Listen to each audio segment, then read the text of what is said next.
आप सभी को नमस्कार।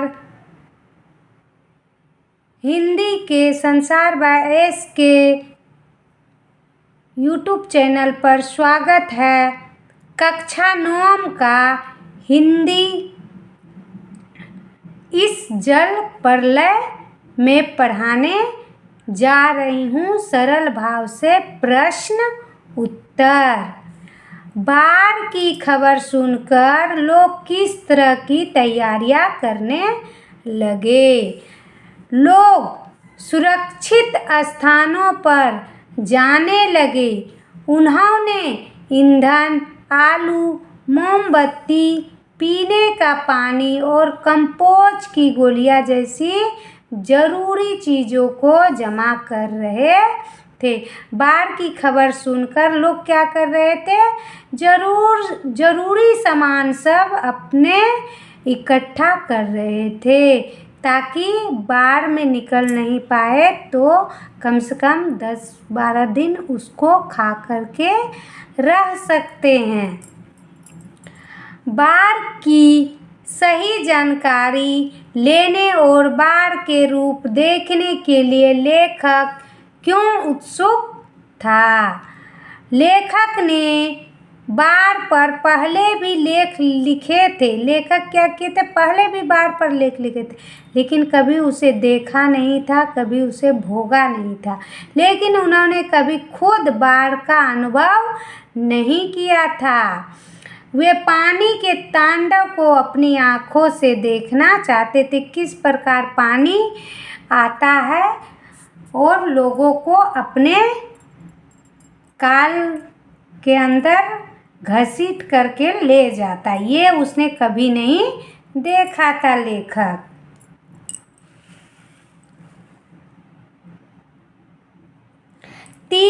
तीसरा प्रश्न है, सबकी जुबान पर एक ही जिज्ञासा, पानी कहाँ तक आ गया है? इस कथन से जन समूह की कौन सी भावनाएं व्यक्त होती? जन समूह मतलब लोगों की कौन सी भावना, कौन सा बात का पता चलता है? यह कथन लोगों की उत्सुकता, घबराहट और आने वाले खतरे की प्रति आशंका को व्यक्त करते हैं। चौथा प्रश्न है, मृत्यु का तरल दूत किसे कहा गया है और क्यों कहा गया है? बाढ़ के तेजी से बढ़ते मटमैले झागदार पानी को मृत्यु का तरल दूत कहा गया है क्योंकि यह अपने रास्ते में आने वाली हर चीज़ों को लीन लेता है, मतलब खा लेता है या तो गाल में समा जाता है और मृत्यु का कारण बनता है।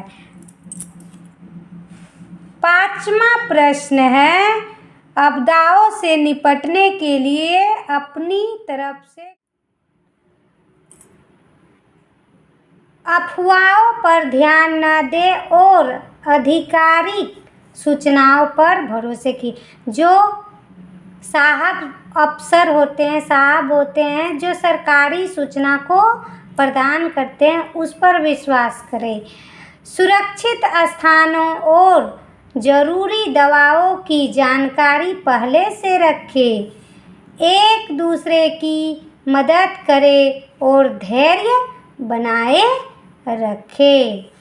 पीने के लिए केवल उबले हुए या साफ पानी का ही उपयोग करें।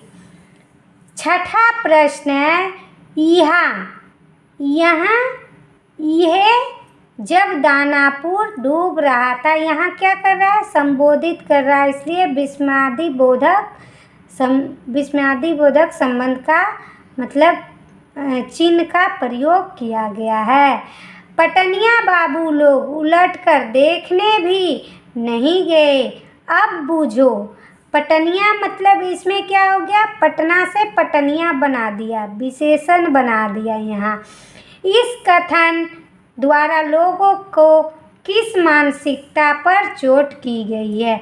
यह कथन समाज की संवेदनहीनता और क्षेत्रीय भेदभाव की भावना पर प्रहार करता है, जहां लोग दूसरों की मजाक उड़ाते हैं।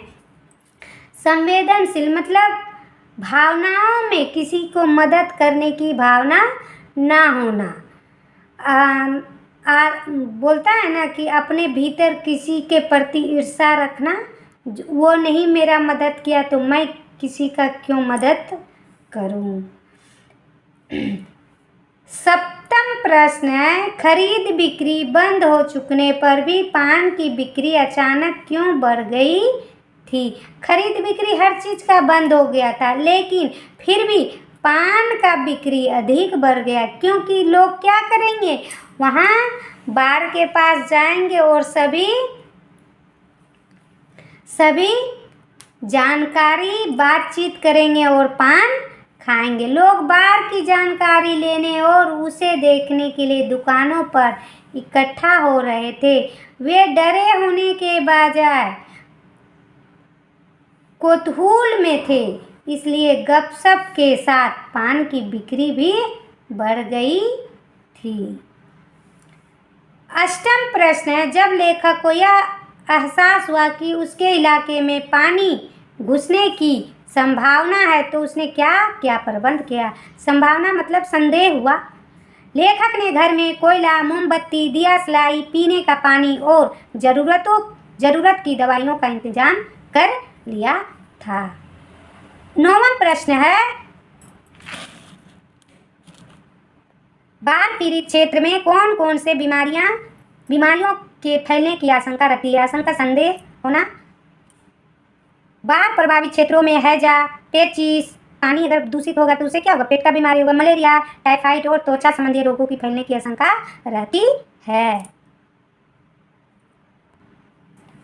10वां प्रश्न है, नौजवान के पानी में उतरते कुत्ता भी पानी में कूद गया। दोनों ने किन भावनाओं के वशीभूत होकर ऐसा किया। किस भावना से दोनों कुत्ता उतरा तो मानव उतरा तो वो भी उतर गया, उसका मालिक उतरा तो कुत्ता भी उतर गया। यह घटना इंसान और जानवर के बीच के अटूट प्रेम और गहरी सहानुभूति को दर्शाती है। दोनों एक दूसरे के बिना रहने को तैयार नहीं थे, क्योंकि सबसे पहला जो पालतू जानवर बनाया गया था वो तो कुत्ता ही इंसान लोग ने बनाए थे ना, इसलिए कुत्ता वफादार जानवर है। 11 नंबर है, अच्छा है कुछ भी नहीं है, कलम थी वह भी चोरी चली गई। अच्छा है कुछ भी नहीं है मेरे पास मूवी कैमरा, टेप रिकॉर्डर आदि की तीव्र उत्कंठा होते हुए भी लेखक ने अंत में उपयुक्त कथन क्यों कहा। उत्कंठा मतलब होता है वही तीव्रता, अपना बातों में तीव्र होना, मतलब भावनाएं बहुत तीव्र है कि होता, लेकिन फिर भी नहीं होने से ठीक है।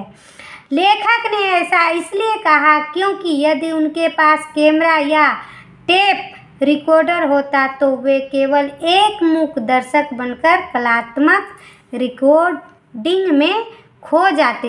एक मूक दर्शक मतलब कि रिकॉर्डिंग करने में ही व्यस्त रह जाते, लेकिन अपने भावनाओं को अपने भीतर जो समेट करके रख पाते, सभी चीज को जान पाते, वह नहीं जान पाते और बाढ़ की विभीषिका को भीतर से महसूस नहीं कर पाते, अंदर से महसूस नहीं कर पाते। तो बच्चों, आप लोगों को कैसा लगा ये लिखित तरह से पढ़ाने का तरीका, ये कमेंट बॉक्स में अवश्य कहें और अच्छा लगा तो लाइक और सब्सक्राइब अवश्य करें। जितने भी है क्लास 9, 10, 8 ये सब सारे मैं यूट्यूब में डालती हूँ।